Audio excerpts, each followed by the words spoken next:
시편 119편 97절부터 104절까지의 말씀입니다.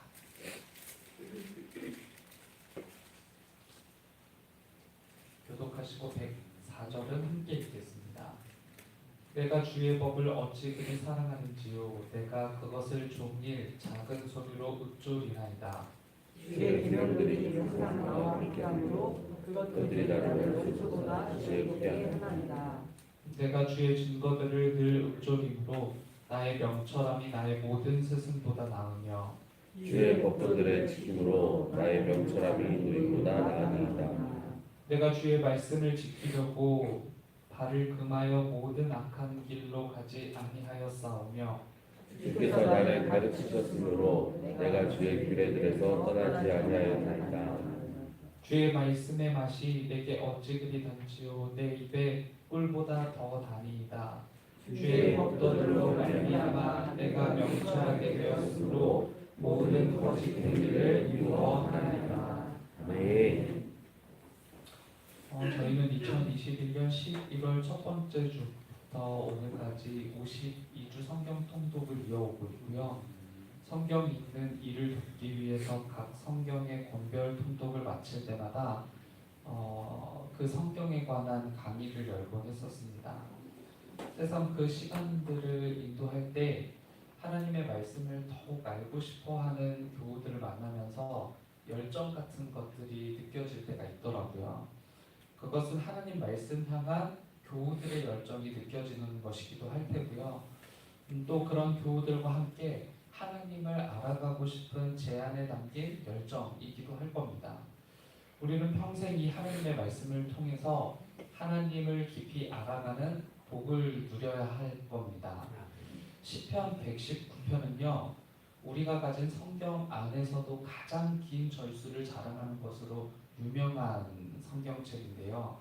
유독 유대인들이 토라라고 불렀던 하나님의 말씀 그리고 하나님의 율법을 굉장히 많이 말하고 있는 성경으로도 잘 알려져 있습니다.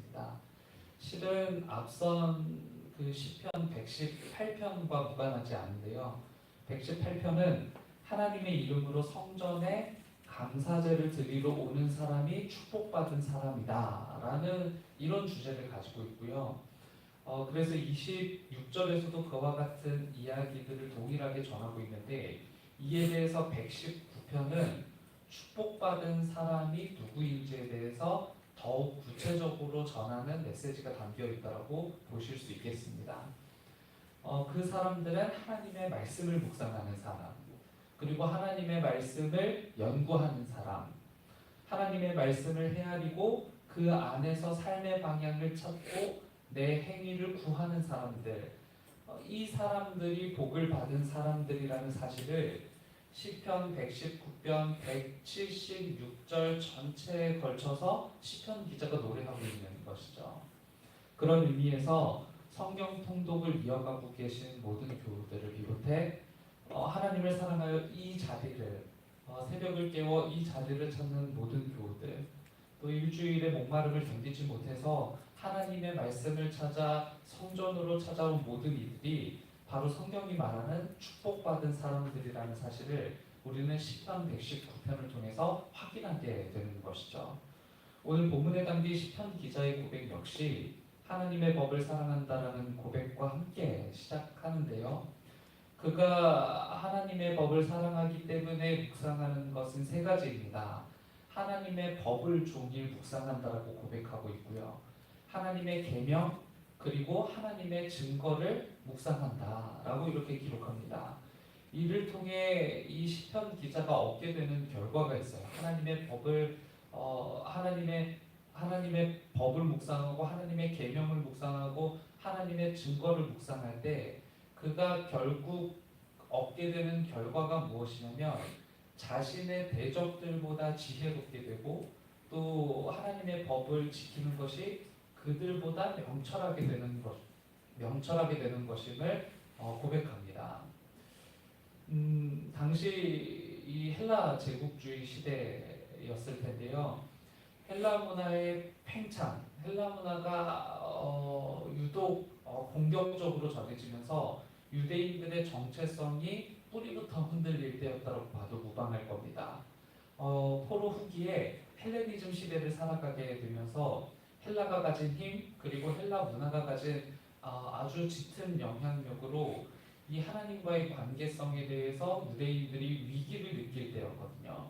당시 유대인들은 이 파고와 같은 헬레니즘의 영향으로부터 내가 가진 정체성을 어떻게 유지해야 되는지 또 어떻게 찾아야 하는지에 대해서 고민하던 때였던 겁니다. 시편 기자가 그때 발견한 신앙적 위기로부터 탈출할 수 있는 경건의 행위는 끊임없이 하나님의 말씀을 읽고 묵상하는 것이다. 시대가 늘 도전하고 시대가 늘 공격하지만 도전하고 공격하는 시대를 이길 수 있는 유일한 방법은 하나님의 말씀을 읽고 하나님의 말씀을 묵상하는 것. 묵상으로 담아두었던 하나님의 말씀을 수단 삼아서 하나님이 지니신 가치, 말씀이 말하는 가치를 간직하는 거예요. 시편 1편도 복 있는 사람이 어떤 사람인지를 이렇게 증명하잖아요. 복 있는 사람은 오직 여호와의 율법을 즐거워하고 아침 저녁으로 그 율법을 묵상하는 사람이다. 이게 바로 시편 기자가 전하는 복 있는 사람의 정의라는 거예요. 그러니까 성경은 복 있는 사람을 파고와 같은 헬라 문화를 거침없이 받아들여서 그 문화 속에서 엘리트로 살아가는 사람들이 복 있는 사람들이라고 명명하지 않는다는 것에 집중하셔야 되는 겁니다. 그 속에서도 하나님의 가치, 하나님의 가치를 지켜내며 행동하는 사람들. 시편 1편대로라면 악인들의 꾀를 따르지 아니하며 죄인들의 길에 서지 아니하며 오만한 자의 자리에 앉지 아니하는 사람들, 그 사람들이 바로 복 있는 사람들이라는 거예요. 저는 이와 같은 복의 정의가 우리에게 재정립되는 일이 시급하다라고 생각하고요. 우리는 이와 같은 복을 간절히 바라야 될 겁니다. 그것은 어쩌면 제게 더욱 시급한 일일지도 모르겠죠. 헬레니즘보다 더 강력히 휘몰아치는 절대 진리와 가치를 부정하면서 하나님의 말씀과 하나님을 고리타분한 옛것으로 치부하려는 목소리에 대항하여 더욱 우리는 하나님의 말씀을 가까이 해야 할 겁니다. 말씀을 가까이 한다는 것은 104절의 결과를 수반하는 것이기도 할 텐데요. 하나님의 말씀이 가져다주는 또 하나의 복이 104절에서는 모든 거짓 행위를 미워한다 라고 이렇게 표현합니다.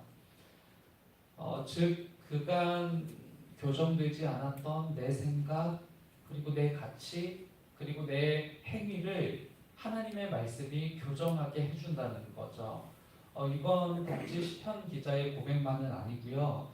디모데후서 3장 16절도 바로 그와 같은 메시지가 담겨 있습니다. 이렇게 기록하죠. 모든 성경은 하나님의 감동으로 된 것으로 교훈과 책망과 바르게 함과 의로 교육하기에 유익하다. 이는 하나님의 사람으로 온전하게 하며 모든 선한 일을 행할 능력을 갖추게 하려 함이라. 이게 하나님의 말씀이 가져다주는 유익, 하나님의 말씀이 가져다주는 복이라는 거예요.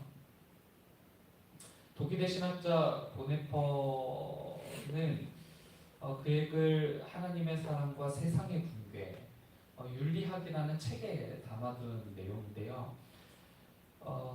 하나님의 율법, 그러니까 말씀에 관해서 이렇게 생각했습니다. 기록한 내용을 제가 읽어드릴게요. 그렇다. 하나님의 말씀을 듣는 순간 행동으로 옮기지 않으면 그것은 심판을 위해 이용하는 지식이 되어버린다. 들음이 행동이 아닌 지식에 머물러 있다면 매우 역설적으로 들리겠지만 그 사람은 이미 잊어버린 것이다.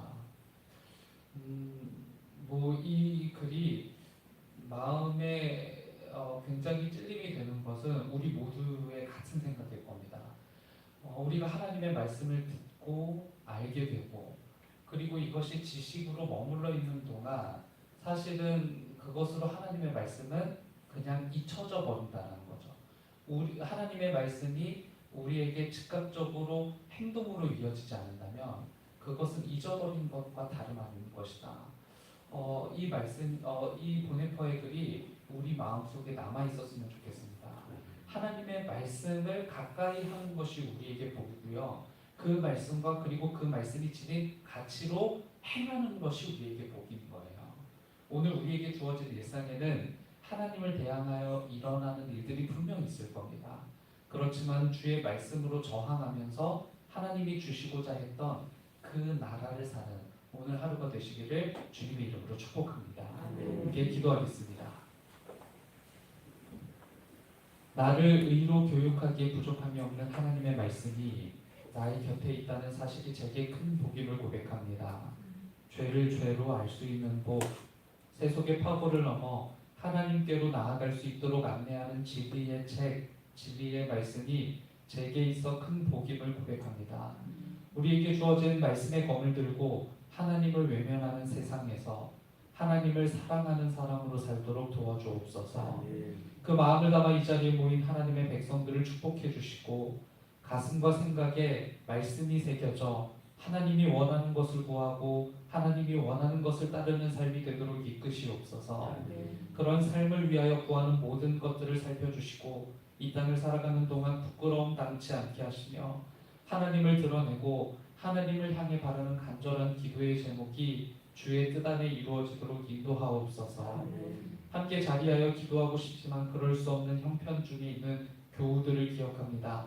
병든 자 고치시고 갇힌 자 자유케 하시며 눌린 이들 평안케 하옵소서.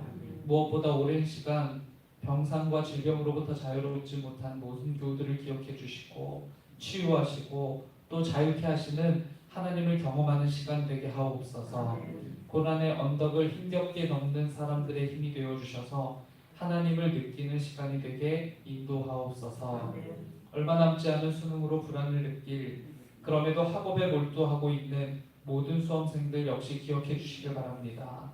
그들이 애써 노력했던 학업의 실력이 오롯이 발휘될 수 있도록 도와주시고 수능과 수험 기간에 내 인생을 맡기기보다 여전히 삶 전체를 이끄시는 하나님을 바라보는 시간 되게 하옵소서. 그들이 마음에 품었던 뜻과 생각이 이루어지는 시간이라기보다 하나님의 뜻과 생각이 이루어지는 시간, 무엇보다 우리 아이들이 하나님을 더욱 집중하는 시간이 되도록 인도해 주옵소서. 성북지방 평신도 성경학교가 이어지고 있습니다. 말씀을 사랑하는 모든 교우들 축복해 주시고 그 시간들을 통해 우리가 얻게 될 은혜들을 기억하게 하시며 오늘 마지막 시간이 이어지는 동안 하나님의 말씀에 깊이 빠져드는 귀중한 시간이 될 수 있도록 인도해 주옵소서. 우리의 마음이 하나님께 가닿길 바라여 오늘도 금요 기도회로 모입니다. 그 시간이 하나님을 높이는 시간 되게 하시고 주의 말씀으로 우리의 삶을 바꾸는 시간 되게 하소서. 말씀을 준비하시는 담임 목사님 영과 육을 굳건히 지키시고 그 입술을 통해 증거되는 말씀을 좋은 마음으로 받아 살고자 결단하는 시간 되게 하옵소서. 하나님 앞에 드린 예물이 있습니다. 이 예물이 쓰이는 곳곳마다 선한 하나님의 나라가 되게 하시고 또 좋은 열매가 맺히도록 축복해 주옵소서. 드린 두 손도 기억해 주시고 그 손을 통해 하나님께서 하시고자 하는 일들이 일어나도록 인도해 주옵소서. 오늘도 주님의 은혜 속에 살길 간절히 바라옵고 예수 그리스도의 이름으로 기도드립니다. 아멘. 하늘에 계신 우리 아버지여 이름이 거룩히 여김을 받으시오며